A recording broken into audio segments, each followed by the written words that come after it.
Outside the cathedral, one cop was injured as several thousand more demonstrators converged on the cathedral. The Catholic Church is the murderer. The church will be teaching that abortion is the killing of human beings until the end of time. So that's not going to change. The church will be teaching that homosexual activity is sinful until the end of time. That won't change. You have a right to protest peacefully outside, not to disrupt a service. Now, if you don't like your own religion, then find a religion you like.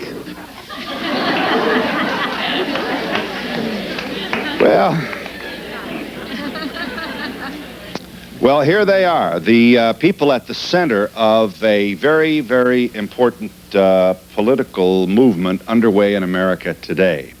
Larry Kramer, founder of ACT UP, and author of a number of a book, a play, and other vehicles to remind his fellow countrymen and women of the not only homophobia, but the national, worldwide medical emergency we call AIDS. Somebody desecrated the host, Larry. Or that's not the way to get to be beloved by traditional Catholics. I know you've been asked this before, but why so aggressive and sacrilegious?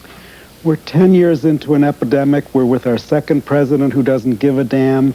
We've tried all the quiet negotiations. We've tried to be good little boys and girls. We've tried to work within the system.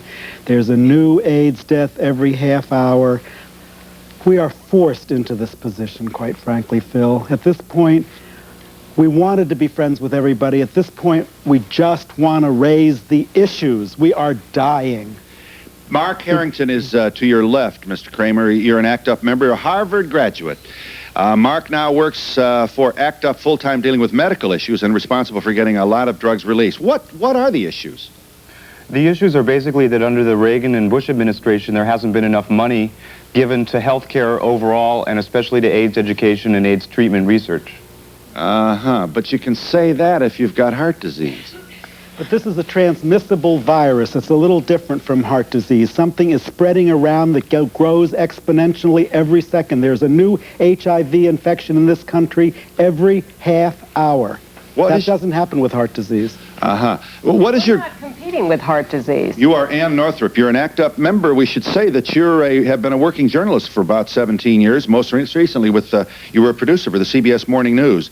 Now you're in the middle of this national undertaking, and among other things, you speak to schools, don't you? I'm an AIDS educator, an educator on homosexuality for the last 2.5 years. I go around to schools all over New York City and do education on these issues. You listen to young people Yes, I do. And the ignorance out there is phenomenal. And what is spreading this virus, and it is a virus, and people don't even understand that, media stupidity and lies, the Cardinals' lies. We didn't go in there to disrupt a service. We didn't go in there to be sacrilegious. We didn't go in there to interfere with anyone's right to worship. We went in there to educate the parishioners, the Cardinals' congregation, that he is lying to them, now, when and you that they are dying because of it. The lie to which you, one of the lies to which you refer would be the suggestion, for example, that condoms should not be used, and that's somehow not a...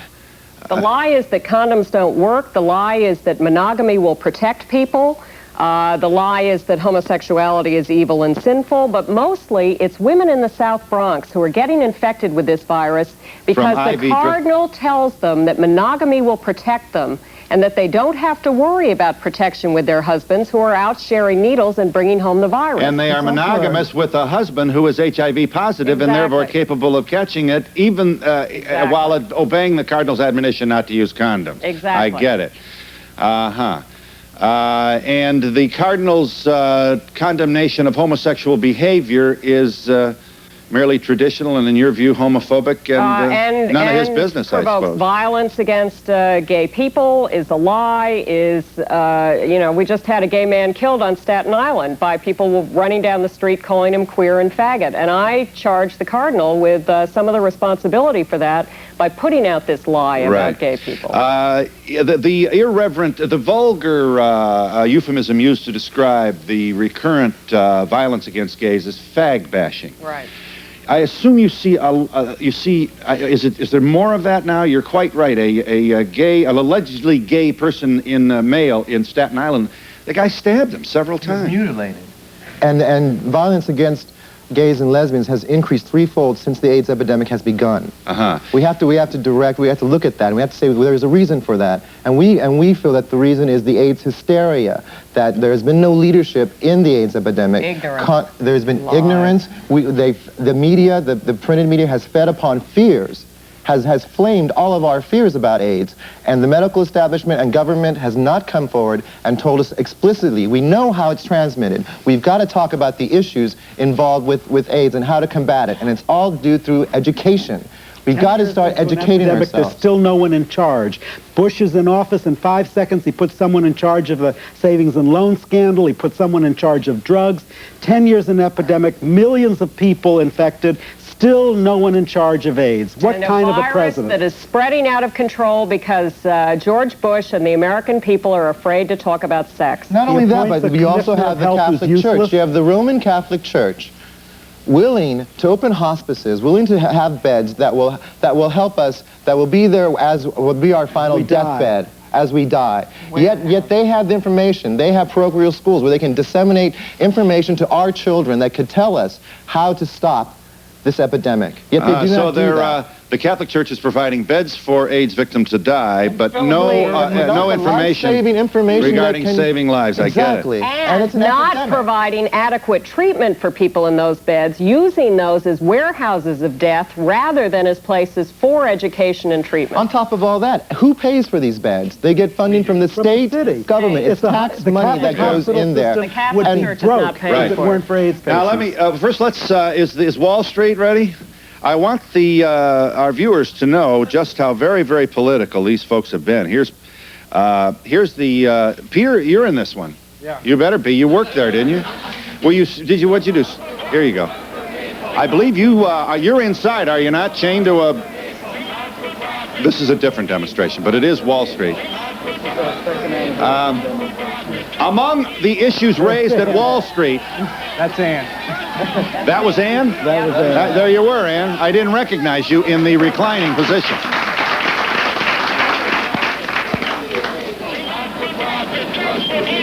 Drugs for people, not for profit, is what they say. So we've actually been to Wall Street 3 times now, and it's largely been the issue of how pharmaceutical companies have been profiteering off of the AIDS crisis. And obviously, we've pointed out that the largest criminal in that respect has been Burroughs Wellcome. And we've gone back to Wall Street many times to make that point. Burroughs Wellcome, you'll forgive the interruption, the company responsible for AZT, a drug which has had... AZT, not for marketing AZT. Not discovering it. Not discovering it. The United States government. The government, NIH and related agencies discovered. Burroughs Wellcome is so they're profiteering over Burroughs drugs that we own. No, the government owns the patent. Monopoly on the patent for 7 years. The license. Let us understand, for the record, Burroughs Wellcome has reduced the price of AZT. Due to a lot of you don't think it's been reduced enough, right? And also, they've raised the price of acyclovir, which is also a drug taken in heavy doses by people with HIV infection, to compensate for the lowering of the price on AZT. That doesn't get publicized. No fall in their stock price since the latest price right. Now I'm going to be the company. I am very good at this. Do I look like it? You won't release your figures on how much you spent on research and development. You won't release your figures on profits. You won't release your figures on any costs. But we're supposed to pay monopoly on your drug, which is given by the it's not even an Act. American company. You haven't even given me an opportunity to speak. It's not even an American company. It's a British company, and it's controlled by a foundation. It's not traded on the American Stock Exchange. It's controlled by a bunch of men in England who rule. Nobody in this company wants anybody to die. Our entire history is coming up with pharmaceutical products that help people live. I disagree with you. I ask you to remember. It was so high it was poisonous to the people who took it. What about all the people in Africa? They won't give drugs free too. They do want people to die. In South America. I appreciate the urgency that you bring to this discussion. But to listen to some of you, we should pass out anything that comes up even remotely positive in a white mouse somewhere in a laboratory, thereby perhaps endangering the lives of many of the desperate people who will take anything, including apricot pits, to save their own lives. Panel has said Not only that, do you have any idea how much it costs to develop a drug? Yes, do you have any idea the money and how much money we lose throughout our calendar year? They didn't pay the money to develop it. The government paid the money to develop it. About $125 million to bring the average drug to market. Burroughs Wellcome spent they don't share the profit. well less than $80 million to bring it to market. Okay. They got off cheap, and they did it because the government released it in record time. They got off cheap, and then they subsequently slapped on a price tag that was the largest in history. We're talking about a drug that cost $10,000 a year when it was first released. But now it's down to... We've managed through pressure after 2 years to get that price from $10,000 down to $3,200. Right. And that's a great success for our movement. This man had a lot to do with it. He chained himself to the stock exchange. He went down to Burroughs Wellcome in Raleigh-Durham, North Carolina with 7 friends. Yes. He locked himself inside the building. They had to saw him out. That's how we got the price down. We couldn't get it down any other way. Yes.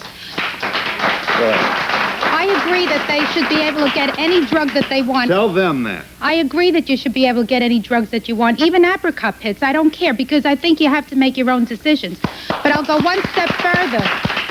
I believe that they should have separate hospitals so that the people that have AIDS can go in there and not be in regular hospitals with other people. I'm sorry. You want to quarantine the AIDS. Quarantine. I saw it on TV. One country had it. I forget which one it was. They have. Cuba. It was a beautiful place. You should have seen it. Lovely. And they got all the treatment that they wanted. They don't let you out at the end of the Sitting in a day. bed next to an AIDS patient. Let us consider this woman's commentary seriously. Explain why an AIDS hospital is not a good idea. Why? Because AIDS is not one single disease.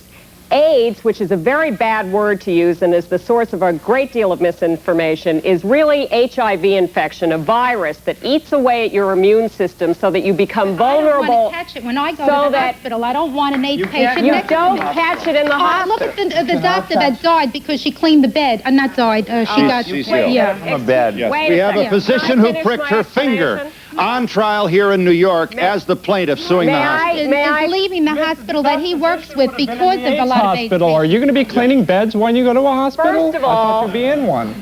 Yes, exactly. What was your point? My point is that the situation, the illness is HIV infection eating away at your immune system, and then outside diseases attacking you, and you can't fight them off, and you get sicker and sicker if you don't get treatment or intervention, and you can die. And what you need as doctors and nurses and people to take care of people with AIDS or people who are HIV infected is people who deal with a whole range of diseases. There is no one AIDS disease. Doctors and nurses and people that specialize. You need people in an integrated setting. May I have a moment to chat with this woman? Okay, we're going to quarantine these people because you never know, they sneeze, you don't, and that's how you feel, isn't it? Right. How do we know who gets behind the fence here or on this wonderful little island with the coconuts and the bananas to live for the rest of their life? And incidentally, we're a little suspicious about you and who have been your sex partners over the past several years. Yes, but the ones that we know... And now we've got a big computer on which goes your name, and it may or may not belong there. Not only that, this information, if you'll remember the recent history of the FBI, is going to be made available to lots of other people. And how do we know how many lives are going to be ruined? Because somebody said something to the boss or blew a whistle, and suddenly somebody makes you take a blood, and how do you know? Not only that, when you look at what's happened to the bureaucracy of the federal government, are you going to rest comforted in the knowledge that your test isn't going to your name might wind up on my test, and you better watch it if that happens. Don't you see the point? Now we've got essentially a Third Reich situation in which any dictator behind a closed door who is mad at you and maybe homophobic can decide who gets to be placed on this lovely island that you saw on television of quarantined AIDS people. There. You have to have AIDS to be placed there. But how do we know? How do we know? Well, I mean, if someone's going to say I have it and I know I don't have it, I'll go to another doctor. What is it? What is it? ARC is AIDS-related complex. It's a predisposition to the possibility. You put those people into? I don't know. That part I don't know. If there's any contagion there, I would say yes. If there's any, and if you have HIV, if you're tested HIV positive, doesn't mean you're sick. But you have it. You have. Larry Kramer is HIV positive, but he's not sick at all right now. Well, I'm sorry. We're going to put him. Let's put him on the bus, all right? I'll tell you the truth. If I had AIDS, I would really even go away from my own home. You would? I would not risk my family, my kids, anybody. That's how I talk to her. There are thousands. There are thousands of New Yorkers right now walking around that are HIV positive. They are working. They are working in your restaurants. They are serving your meals when you go out to dinner. They are working in your hospitals. And if this thing were spread easily, don't you think it would have spread wildly in the last 10 years in New York City? You know what? You know what fascinating about? Just get this in. Let me get this in. Mother Hale was on the show. We're talking about fluids and transfer. She said every mother transfers fluids with her baby. The pablum, the formula, the testing, the diapering, everything. You know, kids pee all over you. She said, I don't have AIDS. You know, we really have to know about this or we're all going to get a little crazy and we'll all have fences for each other and places where, please let this young woman I want to introduce this woman to you and tell you what a hero you're about to listen to. This is a straight woman, a doctor, Dr. Suzanne Phillips, who's a member of ACT UP and who tends AIDS patients day and night. I'd also like to say I think the issue of the fear of contagion is a very important issue, and so I'm going to tackle it head on because people are afraid. Anyone who knows anyone who has died of AIDS is afraid. There was a time when I was afraid until after about the dozenth funeral of a friend of mine that I had gone to. I have had 4 needle stick injuries in the course of my medical education, which took place largely in the borough of Brooklyn. To date, I test negative. I have held in my arms people who were dying. They were bleeding. They were sweating. There were body fluids involved. If anyone could get this disease from casual contact, I swear to God, I would be HIV positive today. And I want to tell you that my greatest fear about the epidemic is not of people suffering and dying, although I am very afraid of that. I am afraid of the divisions in this society that this disease is causing, because the day that HIV stops us from loving each other is the day that we are through as a human race.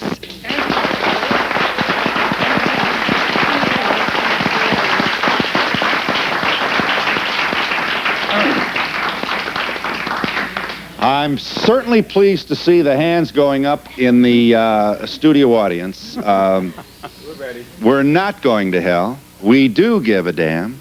And we do have somewhere a collection of positive energy to fix this. As you continue to watch this program, ask yourself, if I were tested HIV positive, first of all, who would I tell?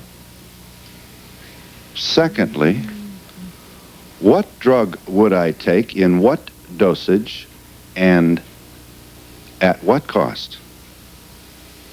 And 4, how would my friends' behavior toward me change if they knew my medical condition? And we'll be back in just a moment.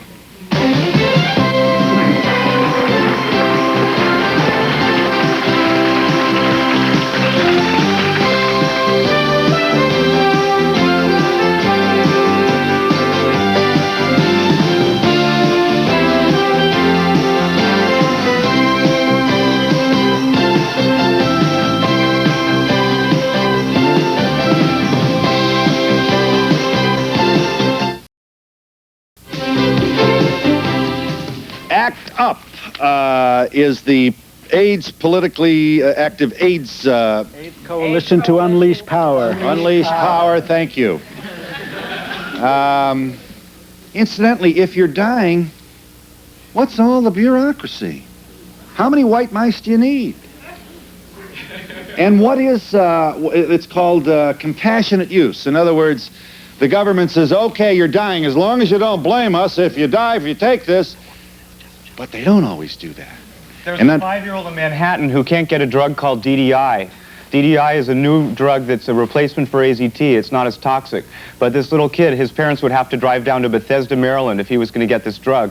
Most parents of children with AIDS don't have cars because they live in New York City, obviously. This is where the kids with AIDS are, okay? But their parents can't drive to Bethesda. Right. Now, why can't this 5-year-old kid get DDI? One other point, please. Just if we don't at least try to speak to some of the... Why are you frustrated? Suppose you had AIDS. Would you want to be in a double-blind study?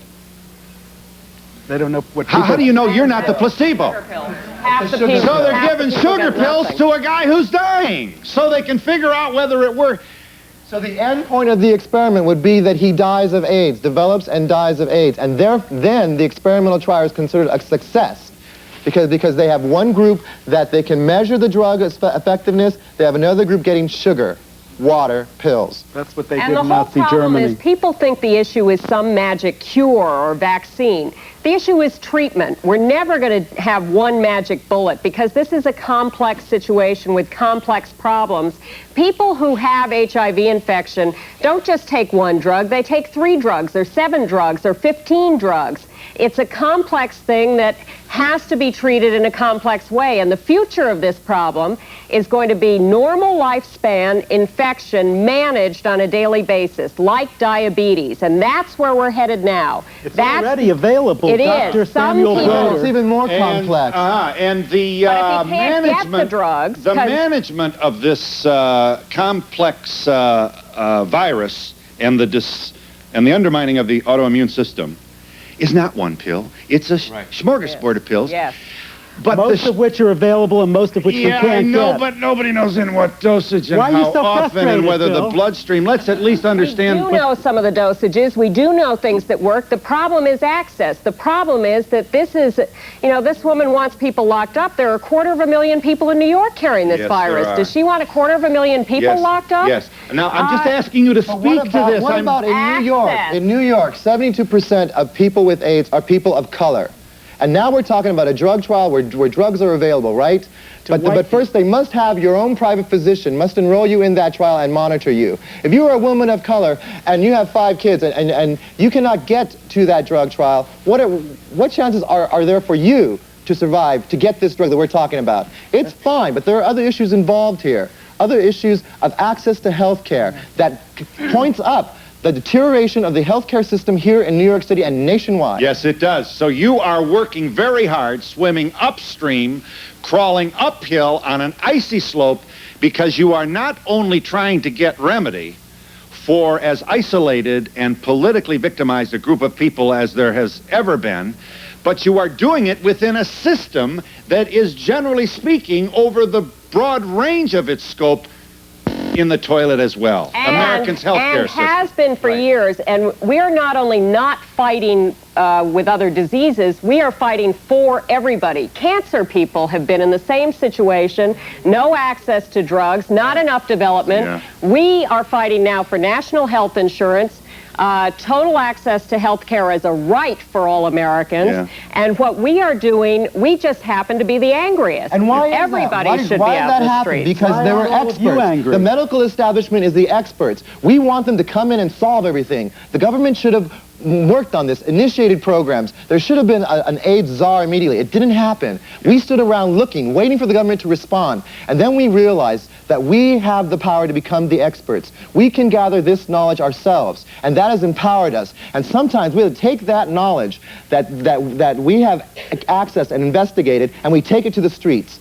And then we move society, we create a demonstration, we create a happening where we can talk about the issues from a political perspective, that we are dying not only because of a virus, but we are also dying because of government neglect. Government has also prejudice. Please let this young woman make her I agree with a lot of what you're saying, and I'd like to know what people like myself could do in a non-radical type of protest. Means what we could do, what a lot of people who agree with you can do, what type of support they can offer you.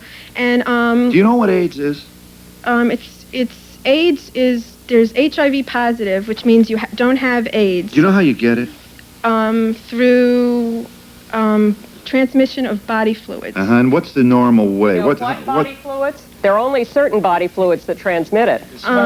Sexual body fluids. What's that? Blood, semen, and vaginal fluids. Not sweat, not tears, not saliva. If you have unprotected sexual intercourse and infected semen or vaginal fluids or blood go from one person to the other, that's how you get it. Not from kissing, not from hugging, not from being in the same room, not from sharing food or toilets or showering together or any of that. You know, there were a couple of anecdotes about transmission, but the fact is there have been full studies done of this. They have studied people with HIV, and it's important to talk about HIV as the full spectrum. Don't think there are major differences between HIV and ARC and AIDS. These are artificial definitions set up by the government. They're totally arbitrary and totally confusing. Think about HIV. And they have studied people with HIV and all the people around them, at work, in schools, at home, people who fight, kiss, do everything together. There is not one single case of transmission of HIV in any of those circles of people. Not one. It's a very hard virus. What could people do at home? You want to know what you can do to help end the AIDS crisis. That's what ACTIV is all about. We're into ending the AIDS crisis. What you see on the monitor are demonstrations, and you think, oh my God, I can't get on the street. I can't demonstrate. I'm not that way. You know, those are radical people. But there are people there that you don't see that have planned that demonstration, that have investigated, that have made calls, that have tried to get answers to calls that you would want to know. How is AIDS transmitted? How much am I at risk? Information is not easily available. Exactly. At all. I know a lot of people have tried to obtain information, and people put it under the cover. They don't want to talk about it. If more people ask for it and demand it, then our government has to open up and respond to our calls. This is unjustifiable, the deaths that are happening due to AIDS. Right. They could be averted. There's two men in the country who could do the most to help the situation get better quickly. One is President Bush, and the other is the Secretary of Health and Human Services, Dr. Lewis Sullivan. If you could get in touch with those two men and say, we want health care money for America, we don't want to spend any more money on the defense budget because the Soviets are not a threat, let's make health care a decent right for all Americans. And we'll be, I'm sorry, we'll be back in just a moment.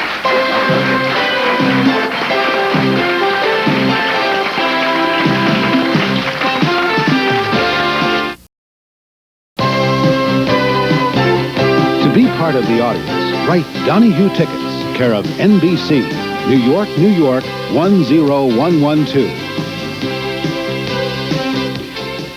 Yes. I have a question. I suppose to a degree it's a statement. You're saying that we need to be afraid because it's a deadly virus and it's moving closer and closer to our homes. Right. We need to be afraid because we're not being educated correctly. Right. But I think you people acting out the way you are, you're making us afraid to be involved in the issue too. I mean, you're moving right inside the church and defaming the church.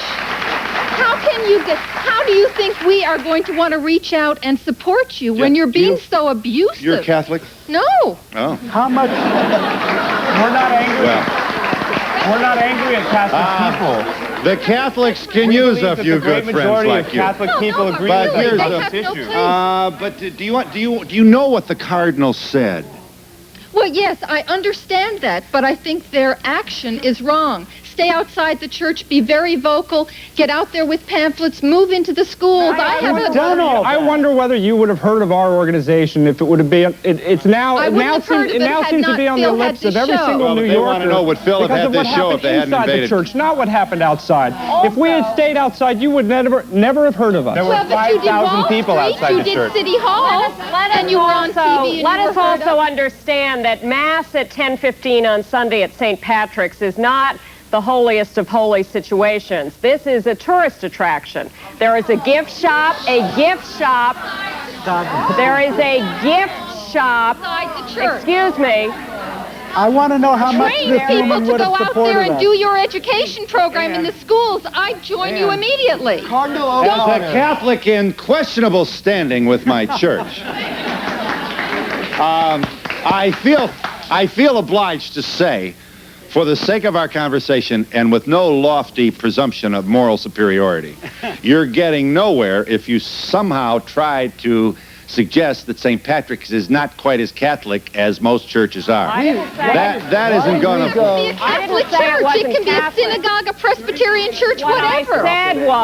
What I said was, Phil, the Cardinal has turned that Mass into a political event. The week after we were there, he stood up on, maybe not the next week, but a couple of weeks, stood up and made his annual anti-abortion speech, which got 3 standing ovations. This is not an unpolitical atmosphere. Okay. I want to explain something to this lady. I'll be real brief. I am a veteran of the St. Patrick's demonstration. I was injured by a police officer outside of the church, unprovoked, and I will have damage to my body for the rest of my life.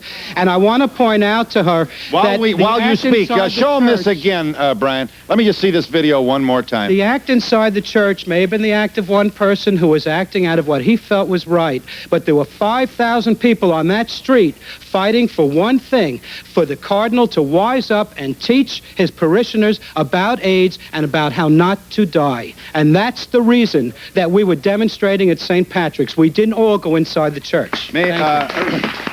Yes. I've practiced the Catholic, and I've studied the Catholic religion for 12 years, and I feel that we're all God's children. We were not there to trash the church. We were there to save lives, and period, and that's it. This group of people have been invited to our program, not to be confused with those normal ticket holders. I feel obliged to... Watch that word Here normal, are the abnormal ticket holders. All right, easy. Don't shoot the piano player. He's doing the best he can. Here's the point. If we are to have any integrity at all, I think that our viewers are entitled to know that these folks came to see the Donahue Show, and here we are talking about AIDS and saying not so flattering things about the Catholic Church. Yeah. I'm particularly sorry to say what I have to say because I was raised a Catholic. I went to Catholic grammar school. I went to Catholic high school. I think the Catholic Church is hypocritical. I read that there are 30% of the priests in the Catholic Church are gay. There's a significant AIDS problem within the clerical community in the Catholic Church, and they deny it. They cover it up, and they're also rejecting a lot of Catholics who would love to practice Catholicism. They close Dignity, which is a group of Catholics that want to be accepted into the church. They wouldn't allow them in Catholic facilities. They're rejecting a whole community of loving people. They're hypocritical. I can't deal with hypocrisy. Well, I think this is the church's most grave contemporary embarrassment. And yes. Okay, I wish we had someone here that represented the Cardinal, at least to... Well, I do. I represent. Okay. You have to understand also that it takes centuries for the Catholic Church to change. I mean, there's a movement to get women priests. I know. And they're going in your lifetime, you think? I don't think so, but yeah, but that's their point. They don't have centuries.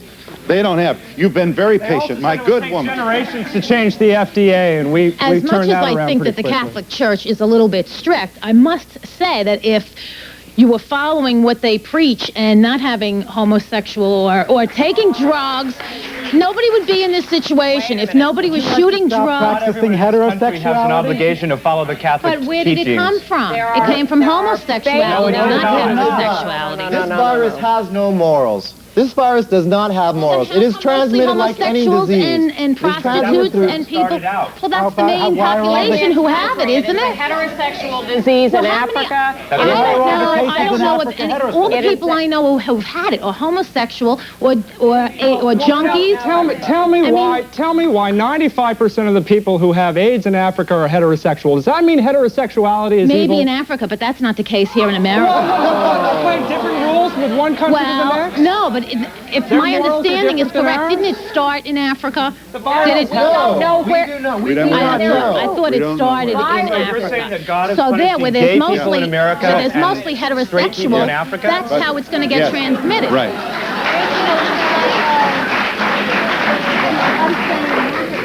What did you say? If there is a God, he is just everywhere in the world, and he would not punish straight people in Africa and gay people in America.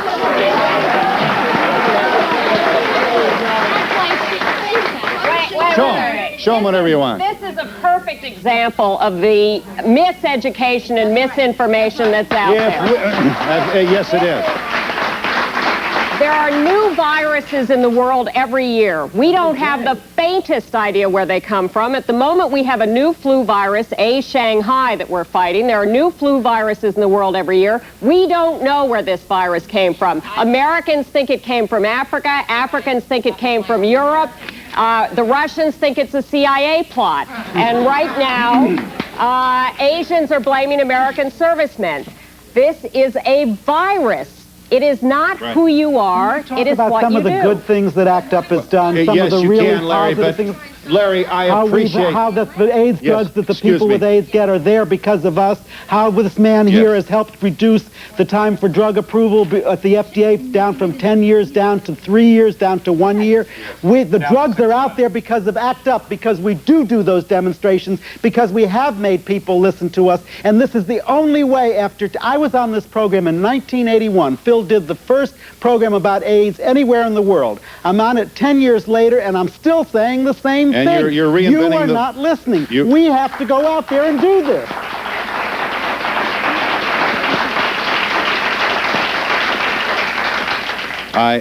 Larry. Yes, Phil. I can appreciate it, what it must be like. It makes you so damn angry. To reinvent the wheel every time you come here. If we cannot speak to this woman, we are nowhere.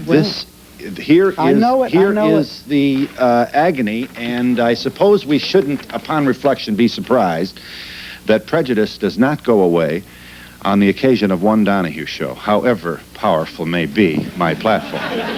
Incidentally... Think George and Barbara Bush listen to your program? Oh, every day. Every day. Barbara doesn't miss the Donahue show. Barbara, please, lady, Barbara, please. Listen, here's what is not so funny. If you still are not impressed with the gravity of this medical emergency, when Mr. Kramer appeared on the Donahue show in '81, whatever the year may have been, we put up the number of AIDS deaths. And you know what it was? 300. 1981. It is with no joy and much sadness that I share with you the statistics of from the Center for Disease Control as of December 1989, total deaths from AIDS or AIDS-related diseases. Now this group wants you to know that this is at most an arguable guess. And that's just in America. That's about half the real number. CDC defined AIDS. Those are... died without being officially diagnosed, which could be twice as many for all we know. There are many people who came in and just died of pneumonia. They're poor, they don't have families, they end up in the morgue and they're never recorded as an AIDS death. People of color, poor people, women, children, all of them died without being counted with AIDS because the government doesn't even know how many people really have this disease. The government can't even count. Did you read about the 700 babies in Romania with AIDS in the Times? They do some kind of blood transfusion over there, matter-of-factly, routinely. Just the same here in New York City. The same things, government neglect, ignorance. Everyone's trying to sweep the problem under the rug. Yes. Romania, New York City. And we'll be back in just a moment.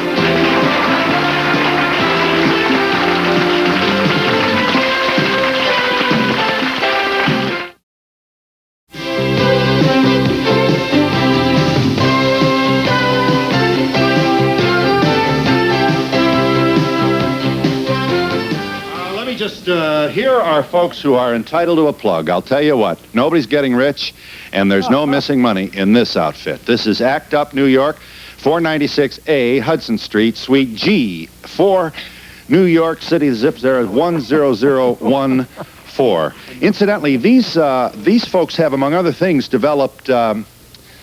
you have offices where you can go and look in the registry to see what kind of pill is out there and whether or not it's available and how you get it and how often you should, even though the FDA may not.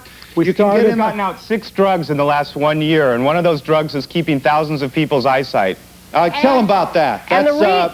That's a drug called DHPG. From the Astro FDA Pharmaceutical in Massachusetts. Astra makes a drug that does better than DHPG that we're fighting now to get to replace that drug. The company will not release it on compassionate use. We've got the FDA saying, go ahead, we'll give you a compassionate use if you apply. But this company in Massachusetts, Astra Pharmaceuticals, another European company, is saying that they don't have enough supply to supply people for compassionate use. All they have is enough for 100 people for a clinical trial. Well, I'm telling you that if their children in that company had AIDS, they'd start pumping out that supply. Okay, I'd like to speak to the man who said the church is hypocritical. One, you cannot say the church is hypocritical. That's what you believe. Where is he? Okay, that's what you believe, and you read statistics. You cannot base the church on statistics. Church is what you feel. You go to church because you express a feeling. I know. You can't go. They would like the leaders of their church to be a little more forthright. Yeah, but you can't condemn the church for something you read in the paper. All right. Wait a minute, I'm not finished. Okay, and for the lady who said put him all in the hospital. I'm not done, exactly. You can't say you put him in a hospital. How would you have children, don't you? How would you like if one of your children has AIDS and you put him in a hospital? You would like to be away from your child? You mean to tell me you won't hug your child, you won't love your child anymore because they have AIDS? I believe Oh, wait a if I minute. would go Hold it. myself, I would go with myself. I know, but you'll never be a star without a microphone. Wait till I get over there. Doesn't she? Please, let me get some new faces. I have to answer this girl here about the church being hypocritical. I have a close family friend who just died. The church put out their collection plate for 20 years. When he died, they refused to hold his mass there, and that's being hypocritical.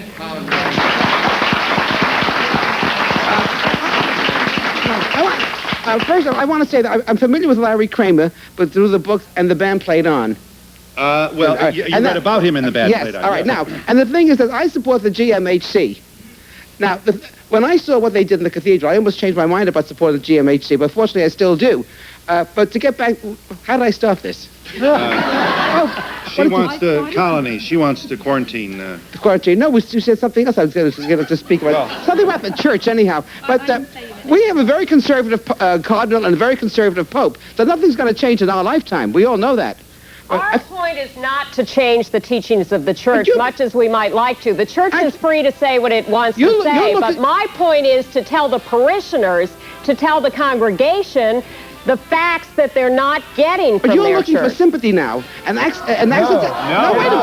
You're looking for support. Let me say, we're trying to save your lives. You're looking for support, and you're not going to get support by desecrating churches. We didn't desecrate the church.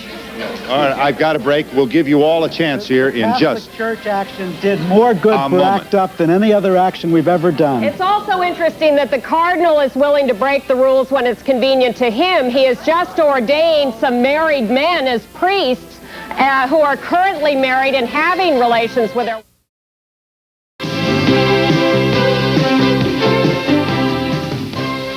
Project Inform, that is to say, those of you who want information, care about the issue, want to know, who better to call than the folks in the trenches? And they are at 800 number, which is 822-7422.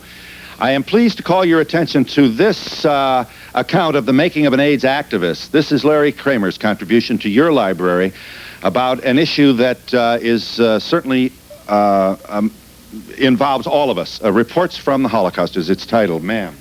I don't believe that AIDS is a restricted issue. I think that training and education is what it's about. You can't cut people off at the path. You have to teach them at the beginning. And in order for people to know what's going on, you have to teach them at the beginning. Yeah, my son is 10 years old, and he's learning all about AIDS in school as part of an education plan, and that's really the future. He's lucky. Yeah, that's right. Yes. Stock exchanges and cathedrals, where do you stop? Bombs? Buildings. We're totally militancy can turn into we terrorism. have never committed an act of violence. We are doing civil disobedience, direct action. It's something that has been taught for us. I'd just like to say, I applaud you people that you are really ahead in time in the history. You'll speak very well, few people. But I still think it's a minority. All right, yes. I think AIDS money should be spent for prevention first, not on the drugs. Teach them about how to prevent. In here is that ACT UP is just not only about demonstrations. I'm a person with AIDS-related complex. I was diagnosed in 1985. This organization has fought for drug after drug after drug, which I'm now taking, and I have better health than I did in '85. This organization is about hope. To today's show, send $3 to Donahue Transcript, 267 Broadway, New York, New York, 1007, or call 212-227-READ.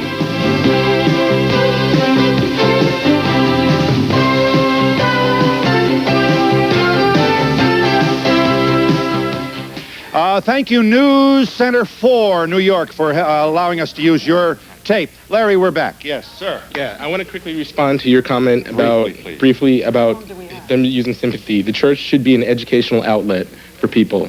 Okay. Now, more than 1 million people will die of AIDS. We don't have very much time left. I want to implore you, it is important that we all get involved in this. We can all do something to change AIDS in our society, but we must access our government officials, ask them to give us, do something. We all have to create action. Over here, please. I want to thank the audience today for being so open-minded and for listening to us. I can tell from some of the conversations we've had with you, it is possible for people to communicate with other people and reach each other with the facts. And this is our hope for the future. Fight back, fight AIDS. Act up, fight back, fight AIDS. Act up, fight back, fight AIDS. Act up, fight back, fight AIDS. Act up, fight back, fight AIDS. Want to try? Act up, fight back, fight AIDS. Yeah. Let me see if I can. Hold it a moment. Let me just see if I can get one more in here. I just want to say, keep up the good fight. Thank you. Yes. Yes. I feel like the way you're fighting with me, I feel like I'm getting more scared than Services informed. provided and promotional fees paid by the following. The Drake offers an exciting weekend in New York at a special price. The only Swiss hotel on Park Avenue. For reservations, call 800-DRAKE-NEW YORK or 212-421-0900. Yes. If you're scared enough, maybe you'll do something to give us an education in the high schools and the primary schools.